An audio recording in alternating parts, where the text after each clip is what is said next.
بل أنا أذكر شيئا لا أنساه.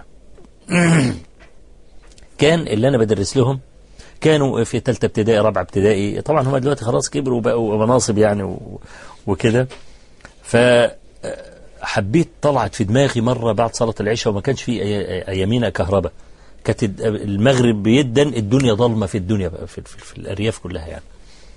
خطر ببالي ان انا اخد الجماعة دول واروح المقابر عشان نتعظ. واخد بالك؟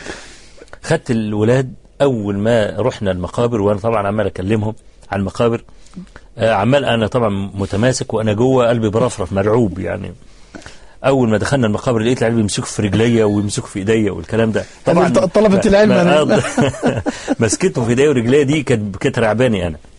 وكان في واحد يعني قريبنا ميت جديد، والناس كانوا عارفينه يعني، من بقى المدفون بقى له 3-4 ايام، ولسه حتى السده بتاعته لسه طين وحاجات زي كده.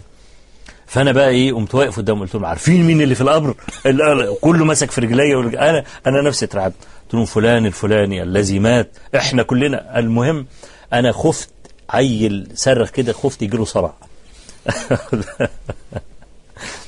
طبعا يعني ده من فهمي انا وفقهي. طبعا هذا خطأ، كان خطأ شديدا. انا عملتها مرة واحدة بس، وانا خفت بعد كده ان انا اعملها ممكن عيل يجي له صرع ولا حاجة، او انا ممكن انا اللي يجي لي صرع.